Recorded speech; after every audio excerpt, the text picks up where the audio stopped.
Hello? Can you hear me? Don't exit this room, okay? This isn't a mistake. This room isn't a mistake. I had to hide these logs away from the core gameplay files, in a place that only a beta tester would look, and in a place where the files could be protected. I just really hope that the next development team finds this before the game is released to the public.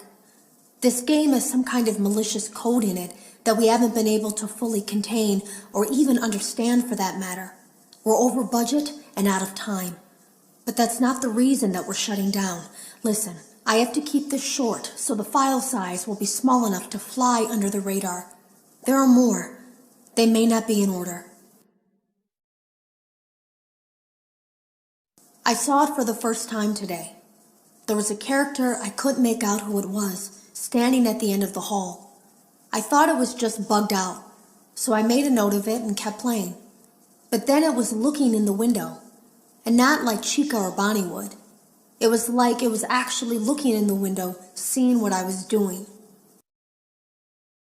I heard a pretty heated conversation this morning between Dale, our manager, and someone else on the line.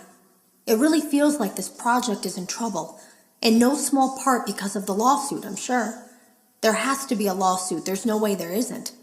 It happened in this building just a few doors down from me. I think it's made worse by the fact that Jeremy tried to tell us something was wrong.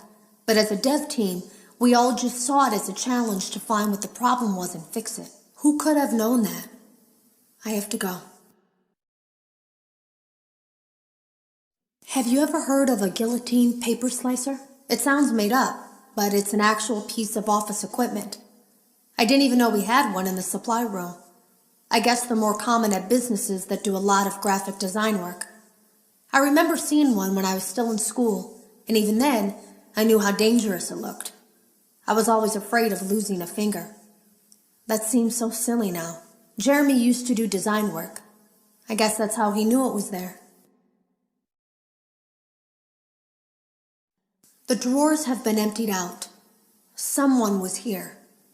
I don't think it was spring cleaning either.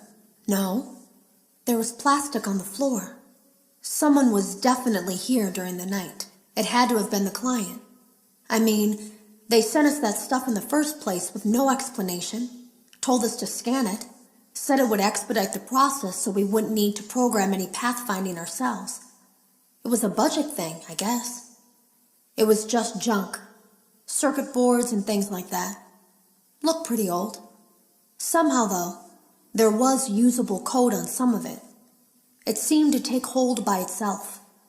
Things started changing. But then, he started appearing.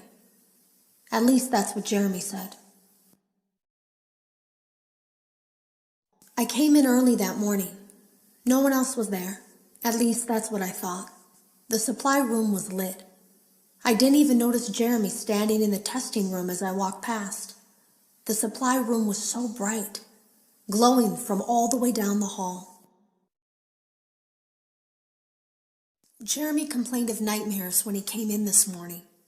He wasn't talking about it like someone telling a friend about his dreams, though. He was pale, looked like he hadn't eaten in days. He spent an hour talking in Dale's office, but it didn't look like he was given much sympathy. When he came out, he went directly back to the testing room. He doesn't even jump anymore. Nothing scares him. He just stands there like he's talking to someone. Sometimes he rocks from side to side. We were told to leave him alone. I knew I was in line to do the testing next. They'd been prepping me for it. I guess they knew that Jeremy would need to be replaced soon. You can always tell when a company is getting ready to fire someone. They start giving out written warnings for silly things, making sure to build a paper trail and make a case for a firing. Things that normally no one would care about suddenly become grave offenses, all worthy of being written and documented. I guess it works two ways, because it also encourages a person to quit rather than be scrutinized so heavily. I think Jeremy was too far gone to consider that option, though. The thing about it is that I don't think they were going to fire him because of anything he was doing wrong. They just knew he'd seen something. They needed to discredit him. There was something that looked like a Halloween mask laying on the floor. I didn't understand. Ink must have spilled. It was only then that I heard a shuffle from the testing room and realized Jeremy must be there. I went back and peered in the window. I couldn't see his face. He had the visor covering his head. He had ink spilled on himself as well. The front of his shirt looked black in the dark room. He turned his head in my direction, but I don't think he knew I was there. I was told I had 3 days to finish Jeremy's work, but I know it's just passing the time. They don't really expect me to do anything. It's just to keep up appearances until the buyout is complete. We have to look like we have things under control. There's another potential development studio that wants to pick up from here, but who knows what kind of lies they're being fed to convince them to do it.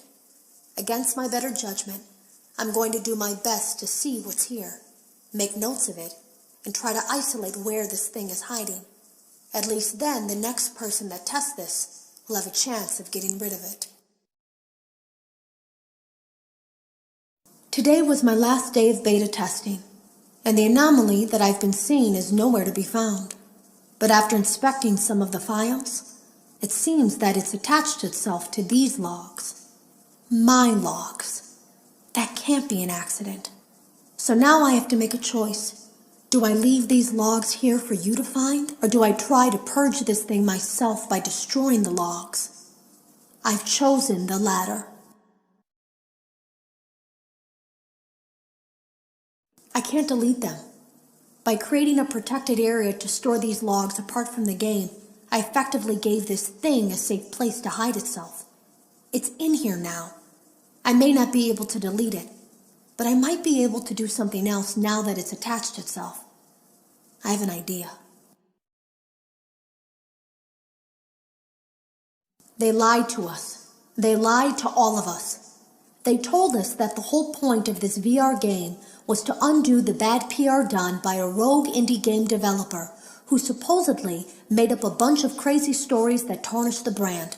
But that's not true at all. In their haste to develop this VR game and clear their name, they sent us some things I don't think they intended us to see, such as a hard drive containing emails between Fazbear Entertainment and a certain indie developer.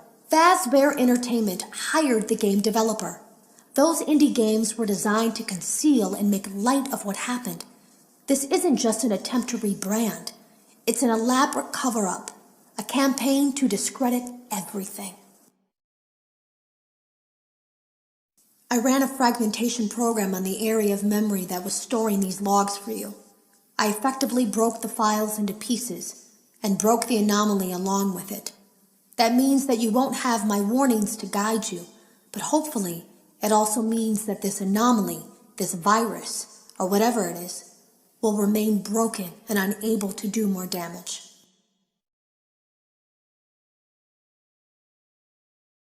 Hello. You don't know me. I had created a series of logs for you documenting the troubled development of this VR game that you're now testing, in hopes that you, whoever you are, and whatever team you're with, will abandon development. Now I fear that those logs are being used as a Trojan horse.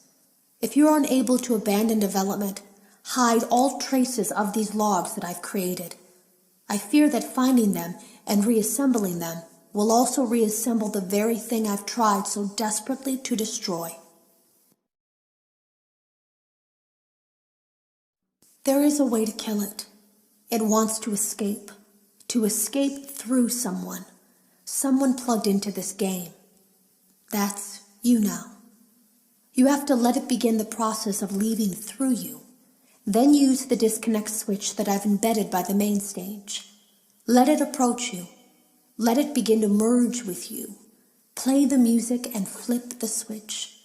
That will cause a hard restart of the game and flush the memory, effectively killing it.